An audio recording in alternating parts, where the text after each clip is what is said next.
Hello, welcome to this video. Thank you so much for tuning in, sharing this now moment with myself and with one another. If you haven't seen these videos before, welcome back. If you have, my intention is unity and oneness. I want to just drop in with the guides, but I also want to talk about some of the just things that I've been asked and in session, and also things I've been noticing in my own reality, in my own life. The first thing I want to do is invite everybody just to drop into your body, drop into your heart, drop in to you. The guides are constantly reminding me and all of us, if you've listened to these videos before, about our own space, getting centered, finding our heart coherence, being in a place of playfulness and gratitude. And it's really hard to be in a place of playfulness and gratitude sometimes when there's things going on in the world that we don't feel very playful about. And while there are going to continue to be, from my perspective, highs and lows, the guides are basically like, look, find that space where you can be balanced. And that looks different for everyone. For some people, that requires us to get more sleep.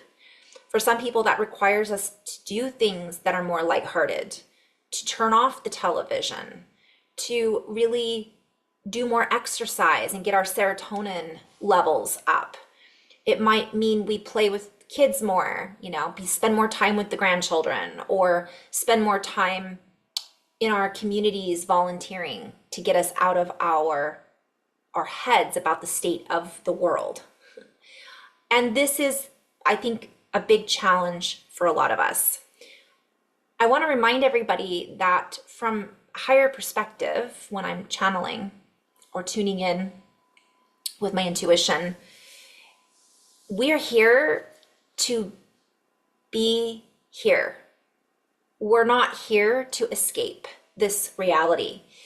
This reality is difficult at times, and it will continue to be difficult at times. While simultaneously, there's a beautiful reality that is here to be experienced now, simultaneous to all of the things that we're witnessing going on in the world, right? So, can we find our space of balance, gratitude, appreciation for what we do have, for the little things? From that space, when we look out at the world, we're able to hold a frequency that we usually wouldn't be able to hold if we weren't coming from a place of centeredness. And this isn't self-centeredness. This is very different. It's feeling the calm in the storm. It's being the eye of the hurricane. It's being the center of the tornado. There are going to be moments where we feel completely pulled into the drama of our life, or the drama that's unfolding around us in other people's lives. It's inevitable, we're humans. But the message I keep getting over and over again is come back to the center. So I'm inviting everybody not to feel discouraged if you've been pulled into the drama. I had that experience a little bit yesterday. Sometimes us finding our communication with others who are going through something can be challenging. And for me, I always look back and go, okay, I really could have said that differently. I could have been I wasn't in a centered space when I exchanged words with that person, whether it be a family member or my spouse, or a friend in our lives. We're going to have moments where we have disagreements because we don't agree on everything. And we're going to have moments where we want to express ourselves, but the timing may not be right, but we do it anyways. Right? So I'm sharing this because it doesn't matter how much work we've done, we're still going to have moments of being really human. Because that's what we are. Even though we're star seeds and we are ascended masters in human form, or some of us feel as if we've been some major being in another lifetime. In this lifetime, that's not who we are. Although, at the center of it all, in the true center space, we're all of those things. But based on our life experiences in this lifetime, we're going to have certain patterns that show up for us, certain triggers that we can't seem to get away from because we're not supposed to. That's another message. The triggers that we have are really coming up for a lot of us. I like to call the triggers patterns that are reminders of where we may still need to find balance. They might be feelings that are brought up because of somebody saying something or doing something that makes us feel fill in the blanks, insecure, unworthy, angry, frustrated, unheard, unseen, misunderstood. And so a lot of these things are coming up for a lot of us daily. So really, the encouragement is to be patient with ourselves. And I'm hearing wear kid gloves. Be patient with each other as much as we can. And as difficult as it might be to communicate what we're feeling, finding the right timing can be difficult and challenging, especially when we're not in our center. When we're in flow, I don't know about you guys, but when you're in that state where you're just in flow, everything comes out in the right way. It comes out because we feel the other person's response sometimes to our language or our energy or our energy signature. And so we know how to communicate because we're in flow about it. It just comes out in a positive way. Even if what we need to say isn't positive, it's received differently because we're presenting it differently, and we're not presenting it through projection and wounds and trauma and triggers. Instead, we're recognizing something deeper. And when we can go into that deeper space, the communication becomes more mature. It becomes timed properly. It becomes more fluid. And then we're able to make adjustments in real time with our responses and with a lot of things because we are aware of our response. It's like, when an athlete is in that space, everything just falls into place. This takes practice. And it takes patience. And there's times when we're going to screw up. But having the humility to recognize when we screwed up and to say, I'm sorry, is really important, not only for us, but for everyone that we're communicating with. So this was one of the messages that's been coming through from my team to yours. I had the pleasure of working with some beautiful souls the other day, doing some energy work and readings and connecting with a loved one who is on the other side. Try not to get emotional about this.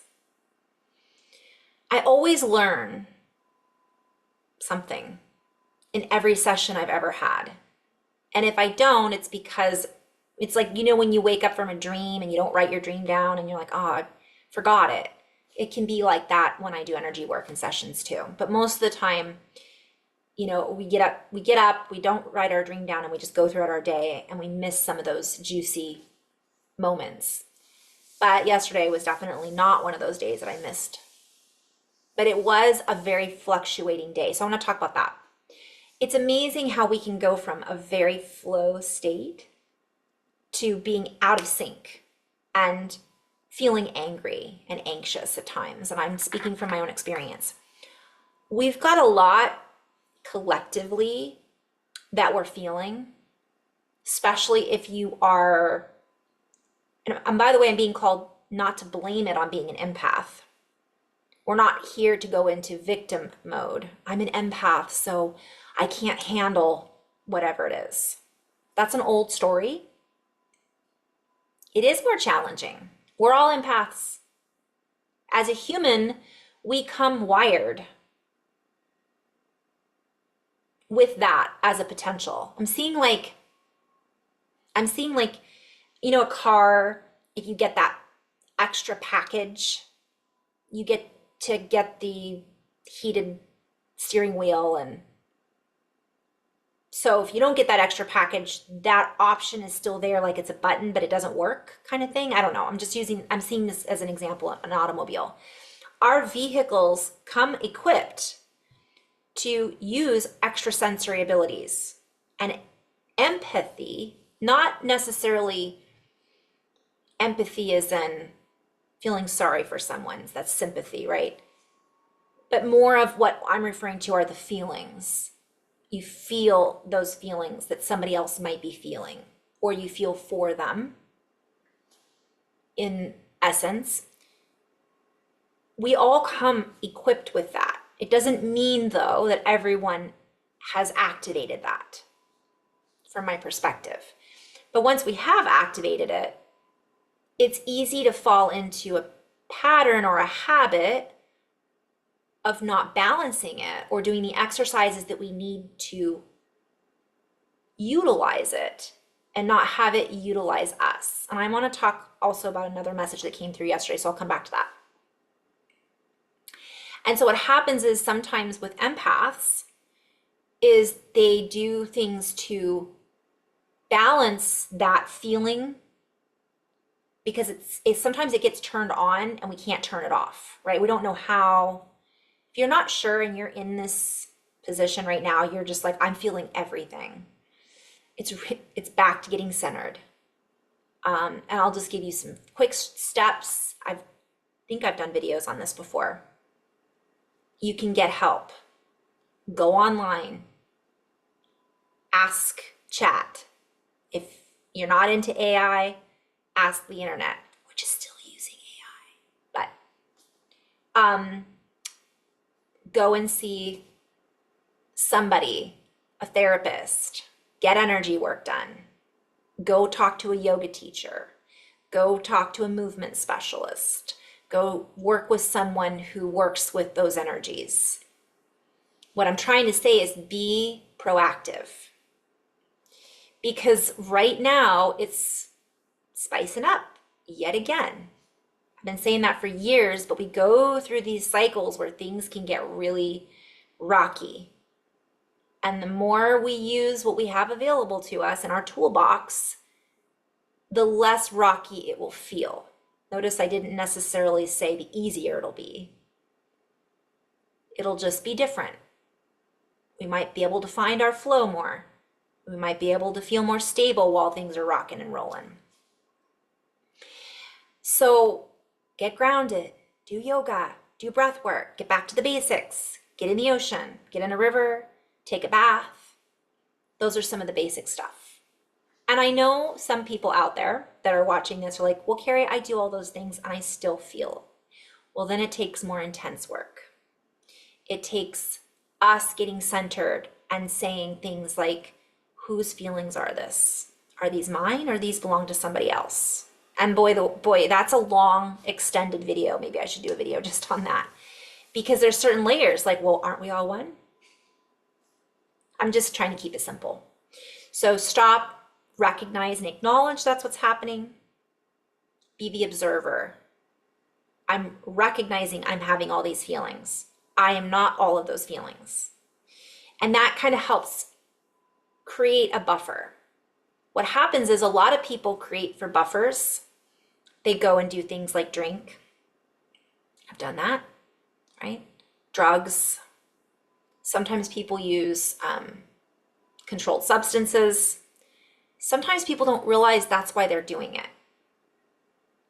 when these energies come in and you're really sensitive, it feels almost like nails on a chalkboard if you're not grounded or if your cortisol is really high. Speaking from experience. If you're having a Kundalini awakening, it can be very intense. So I'm not condoning any type of use of substances to balance it out. What I am just acknowledging is that people do that. And I have in the past as well. It was nice to have some wine to help buffer out whatever was going on. But what you'll start to notice over time, especially when you're in flow and you do something like that, it doesn't feel good like it used to. It doesn't have the same effect that it used to have because we're not the same person. Our bodies aren't responding to what we're putting into them in the same way because we're in a completely different field. And that's another video as well. So don't be surprised if you're one of those people that's been using something and it doesn't work anymore. So rather than finding something else to use instead, we're really being called to, meaning a different substance. Can we use a different habit or pattern, such as going for a swim, going for a jog, little bug in here, getting out in the grass. I've been doing my rain dance. That helps me move energy. Getting out and doing, intuitive movement. Whatever we need to, getting in the sauna. Obviously being aware of your heart conditions or anything like that. If you're already stressed out and then you go to do something where you're overheating, even ice baths, you still have to be aware it's going to have an impact on your heart. So we're being invited not to overdo any of it. Balance. I am aware of people who have died from overdoing ice baths, overdoing a sauna. Their hearts just weren't okay, weren't ready for it. So be aware that we're really being called to know thyself. How is our body? How is our heart? Go to the doctor, get a checkup, see what's going on. Go to a nutritionist, see what vitamins we might be deficient in, etc. When I was working with someone who was on the other side, this person had decided to exit this earth realm of their own accord. So they made the choice to leave and they were young. When I tuned into this beautiful soul, they were unable to find peace in this lifetime. And it was enhanced by the use of substances, and not substances that many people don't already use, legal substances. I saw it in their field. And the message that came through about cannabis and about alcohol, and again, I'm not saying don't do it or I'm not saying do it. This is all your choice, your freedom, free will. I remember reading a long time ago in Carlos Castaneda's books about cannabis being, if people were going to use it for their ally. And I believe he refers to it as, I always think of it as coyote medicine, meaning it's a trickster energy. For some people, it really works wonders. They can use it for the healing benefits.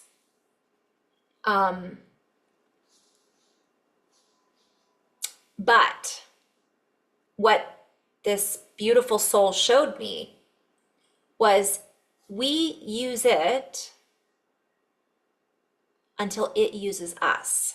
If we're looking at all plants as medicine and having an energy signature, being, a live being, what he said is, and alcohol too, because it comes from a plant source, right? Potatoes or rye or the agave plant or grapes, right? The original blueprint came from a live source. It's still going to have remnants of an energy that it affects everyone differently. Some people respond differently to alcohol than others. Some people respond differently to different types of alcohol than others. But what the message was is it's a beautiful resource until it isn't. And that was something I'd never really heard before. And they brought my awareness to that part of the book. And I never understood that cannabis has, I mean, I understood trickster energy, but he really honed it in for me and said, in his case, it tricked him. It made him feel like he felt better when he used it. But in reality, he didn't feel better. It tricked him into thinking he felt better because of the proprioceptors, because of the buffer zone, because of the habit. And I know some people out there are like, well, it's not addictive. It's not about the actual cannabis. It's about why we're using it. It's about how often we're using it. It's about recognizing how it makes us feel before and after, and even during. And then we could get into all the different strains and the different responses that the body has, and high THC, no THC. I mean, this is the thing, it's know thyself. It isn't black and white. There are a lot of nuances that, especially as an empath, or especially someone being ultra sensitive, the more we're aware of it, the more we recognize its impact, the impact that it's having on our physical reality, our mental reality, our emotional reality, and therefore our well-being. And he was showing me that it didn't help him. It was more of, it was using him. Tricky energy, right? And again, this isn't a do this or don't do that. It's just the truth of what I've been shown from my perspective. And this is my interpretation of his message on the other side that he wanted to share with me, and I'm sharing with you guys. The other big message that I get from the other side is forgiveness. Recognizing that no one is necessarily to blame. It's not about blame. It's not about judgment. It's about letting go. It's about feeling love and appreciation for what we do have in our lives while we're alive. And how oftentimes feeling alive, if you're ultra sensitive, can be almost too much for some people. Well, they think it's too much because they don't understand the resources that they have available to them. And for some people, it's still too much. This is not an easy path for all of us, for most of us. We're going to have moments that feel like where we feel downtrodden, where we feel lonely, where we feel isolated. Everybody goes through this at certain times. Some people just go through it more than others. And what I'm being shown is more and more people are turning inward, and not necessarily in a good way. Let me rephrase that. Instead of good versus bad, they're turning inward in response to not being able to deal with what's really inside of them. So they're isolating themselves. They're making choices based on what they think is going on without knowing themselves. They don't really know themselves. We all go through that at times. Other people are doing the opposite. They're going out and telling people what they should be doing and preaching when they don't know themselves either. So this is why discernment is really important, and recognizing that we're all human, no matter who we're listening to.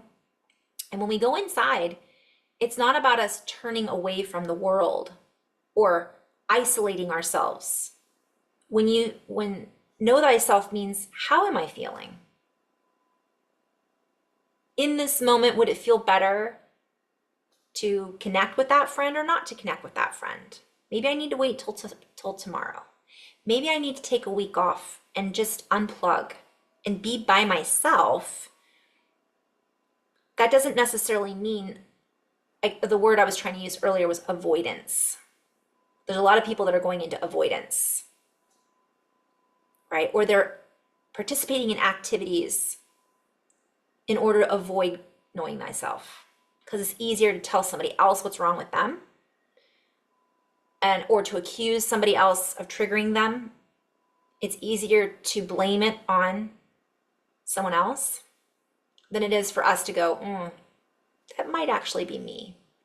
I might need to go on the wagon for a while. I might need to eat healthier. I might need to let go of that habit, AKA crutch, that I've had my whole life. It becomes part of our identity.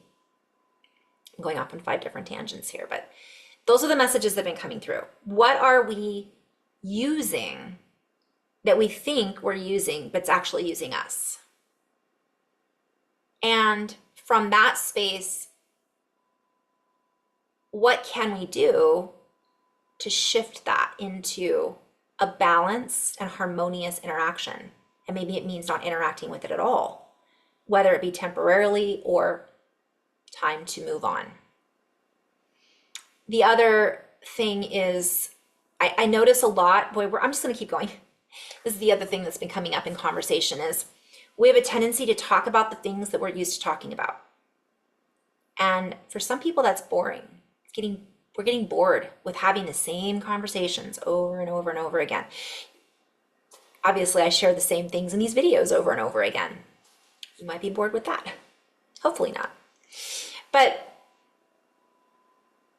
this is more in reference to, can you believe what was on the news? And this politician did that, and this neighbor said that, and always talking about the same things over and over and over again. Maybe it's time to just not talk. Maybe it's time to just listen, feel, go sit in nature, listen to a rainstorm, ask questions that are different than what we're used to asking ourselves different questions than what we're used to asking. So I'm gonna get off my soapbox. That was my little rant. I'm sharing, I started this channel because when I do these healing sessions, I get so many downloads and I get the gift of, and it's a reflection back on me too. Like I'll get advice from people on the other side, It reminds me of what I need to be working on.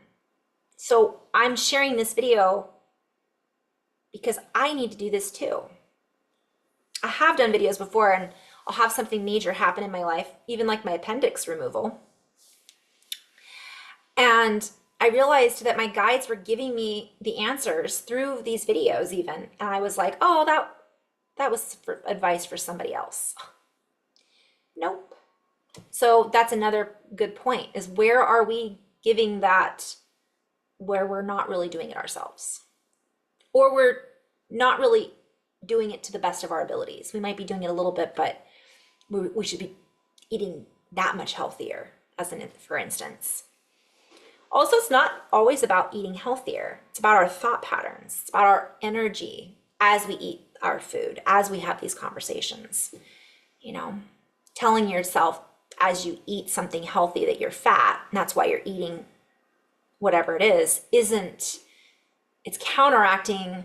You're still going to have benefits from the nutrients that you're ingesting, but you're counteracting it a bit, the beneficial nutrition from it, with your thought patterns. So what are we doing that's not in alignment? If we're trying to do good things for our body, let's also think good thoughts about our body. I'm so grateful that I feel good today. I'm so grateful that I have water to drink. I'm so grateful that I have food on my plate. That's not everybody does. Should I go in a little flow? I'll just do 10-minute maybe flow and then we'll end on that note. Okay, so we're just gonna flow with the guides a little bit. I hope someone found that little rant helpful.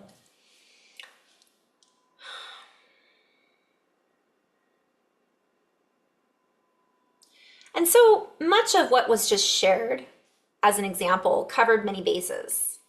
And we would like to cover many bases through this frequency that we are exchanging in this now moment.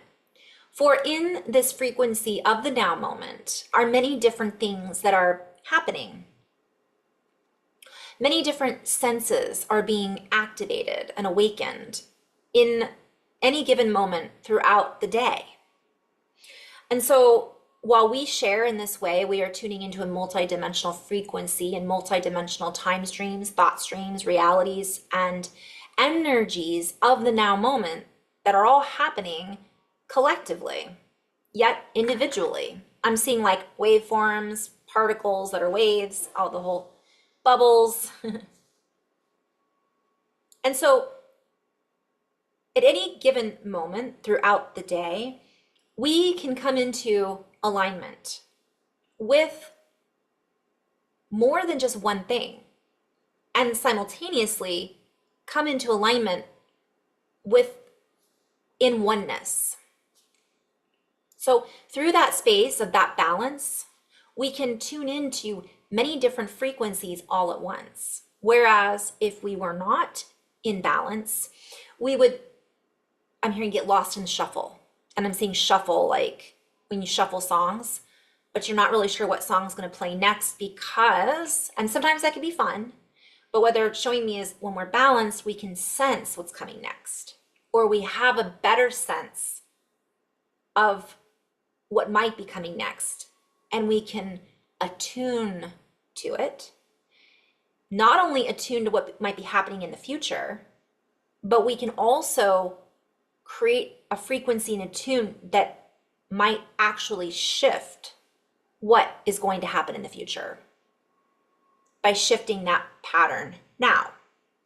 And this is the gift that we speak of being in the moment and knowing thyself. For in that moment of being in that frequency and flow, we gather more resources, or we gather more energy that allows us to utilize our resources in a much more fluid, dynamic, and helpful way. We become more helpful to those who are around us, who are lost in the fluctuations and lost in the shuffle. They cannot find their way because they are unavailable. They are linked into a program, a paradigm, another person's story, and they are lost in that pattern, unable to recognize their own pattern. And that's a play on words, because that's a pattern they've created by paying attention to everybody else's patterns, and that has become a habit. So when we reorganize, our skill sets become more organized. We're available more fully. We show up more fully rather than being scattered mentally, emotionally, and therefore physically out of balance, out of tune. And things are then thrown at us from all different directions that we are unavailable for. Let us go a little deeper into that. We may have a momentous occasion in which we have an opportunity to restore a friendship, to restore a relationship, to clean out an old pattern. And yet, because of the distortions and the inability for us to see beyond our confusion, we miss that opportunity because we are unaware and therefore unavailable to access that particular opportunity, even though it is right in front of us. We are not paying attention. We are caught up in our thoughts. We are feeling uncomfortable in our own bodies and not recognizing that that gut feeling that is tickling us, that sensation, our intuition that is being pinged, we miss it. We don't line up with it because we are busy being pulled by many strings by someone other than us or something other than us. Or better spoken, we are being pulled by the many strings that are us rather than finding our center and balance that allows us to string together or glue the frequency patterns in a more cohesive way. And so we are being called to step up to the plate, to feel into that which we are responding to and co-creating together, that we are looking at or looking ahead of us or looking back at without being fully available. I'm seeing a sign, like I'm seeing somebody have a sign that's on their chest that says, I'm currently unavailable. Like if we know that we're unavailable, we can communicate that, but we're not aware. Like, we're scattered. We're feeling all over the place. It's okay to say, you know what, guys, I'm having a really scattered day right now. So apologies if I'm all over the place. I need to just get grounded. I need to just get centered or go slow because I'm, it's really strong too. I'm being shown like people with ADD and ADHD, you have to, I've talked about that in previous videos, but we'll talk about it again because it's relevant for now. We can be feeling a lot of things and then also not be able to focus. But with multidimensionality, you don't have to focus in a traditional way. Just recognizing that you feel that way allows you to calm the nervous system down. So that's, maybe I should do another video on that. I feel like that's going to be relevant for a lot of people. And so, I'm seeing the unavailable, like not available today. What's those t-shirts that people wear? I'm not adulting today, but it's just like, I need today to just reset, and acknowledging that. Other people are going to feel relief too, because they're going to feel like instead of you not listening to them fully, they're going to feel heard because you're saying, I hear you, but I'm not fully present and I want to be fully present, but it's just not where I'm at right now. So can we talk about this tomorrow? And unless that person isn't fully present, they might get triggered by that and go, well, she's never available or he's never available to hear what I have to say. But if you're present with that, that's being present.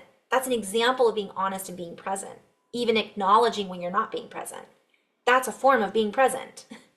So the more we become mature about this, now I'm also being called balance, right? Unavailable.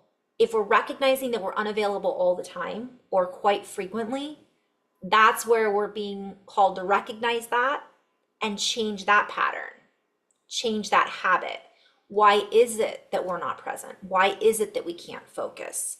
Why is it that there's too much going on all the time in our lives? And I'm hearing that's where we're called to restore unity. We're all being called to restore unity within ourselves. And so it's going to look different for everyone. And I'm being called to come back to the end of this message, which is presence. Finding our ability to center ourselves moment through moment throughout the day. That'll give us more moments of presence and less moments of chaos. And if you have 10 more moments of presence throughout the day, it's during that, let's say 10 minutes that you're maybe being given that opportunity that I spoke about earlier that you would have missed otherwise. That's what it's all about. And then it adds up, it gets more and more and more. The minutes add up to hours, the hours add up to days, and so on and so forth. And then it flips. Whereas before we were not unavailable, we become more available. And those moments of chaos become fewer and farther between. And then we can become really aware when we're in it. We can go, okay, I'm having a chaos moment. Let me just get grounded. And sometimes in just recognizing that we're having that, again, that is a form of being present, and that can break the cycle right there. We can say, oh, I was really not paying attention. Let me focus. Boom. Now we're available. Even if we make ourselves available for 5 minutes. Now, what I'm hearing are boundaries. This is something else that's important. Boy, we're covering a lot of topics in this video. It also requires us to state, maybe that person that wants our attention, we give it to them, and then all of a sudden they keep going, and we get lost in their energy again. There's a fine line. So we have to say, okay, I have 10 minutes. That's all I've got. So what can we talk about? Because I really want to be present with this conversation, but this is all I can give right now. So if you need more, we'll have to do this at a different day or a different time. And sometimes we can't do that, of course. This is obviously within reason, but what I'm being shown is there's a lot of people out there right now, because of their chaos, they're looking to pull our energy and our attention. And this is where we have to use discernment, know thyself, and know when that is being, oh, okay, now when we're being used. And I say that with love, because I said that earlier about substances, right? When are we using them and when is it using us? So same thing with people, but from a place of love, because just like a substance can't use us unless we give it permission to, right? We're giving our power away, essentially. It's the same with other people, right? And I know we've all been through it, and I've probably, I've done it before too. All of a sudden I'll be talking and I'll go, oh man, I've been doing all the talking. I haven't been listening. I've just been. So it's recognizing that. And sometimes we can be in that state and go, oh boy, I'm sorry. I was really pulling in this conversation. Let me stop. Is there anything you wanted to say? I just got kind of caught in my own chaos. Thank you so much for listening. Thank you so much. I really appreciate it, but I don't want to take away from your energy anymore. So what can I do to help balance that out? Reciprocate, right? And that's part of being a mature communicator. Also, this goes back to being in flow. When you're in a state of flow, we recognize that. Sometimes I get excited and I just talk. And then I realize the person isn't following a word that I'm saying. And I think we're at that point in this video. I think we've gone over enough topics, but putting our boundaries up and just saying, thank you. This is where I need to be right now. It's okay to do that. I could keep going on and on too, because I already heard the next question is like, well, what if that triggers the person? That's their trigger, not yours. Oh, and then I'll end on that note too, is just not being in a place of judgment. If this person's caught up in their chaos, we don't have to roll our eyes and go, oh God, here we go again, right? How often have we done that? We can stop it and say, you know what? Communicate. Some people are not going to get out of the chaos. Some people are not going to change their patterns. And that's where sometimes we have to be the ones to walk away in love and just say, we're not matching up. And that's okay. Not from a place of judgment. Oh, that person's such an energy vampire. Be careful where we're going with that, right? Like with care. Not as soon as we start saying, oh, they're a total time suck. They're an energy vampire. I can't stand it. I can't be around them. It's okay to admit those things. But how often are we using that as an excuse? And I always use this because I always say this as a, have you ever dated someone who, or you have a friend and all they talk about how much other person is drama? Oh, this person's such drama. Oh, I can't be around that person. They're always dramatic. Oh, I can't be around that person. They're a narcissist. I can't be around that person. They're an energy vampire. I mean, if that's a common thread that person's constantly calling everybody else out, Again, what do they say? Pointing fingers, right? Three back at you. Recognizing when we're doing that. That's a pattern. And maybe we're being called to see a lot of energy vampires so that we can start to recognize in our own field, where am I doing that? Or where am I giving my power away that all of these energy vampires are showing up in my life? Because I'm giving them something. It's a resource. So where am I giving that away? And where am I out of balance and taking that maybe from somebody else? So I'm gonna end on that note. Lots of love. Namaste.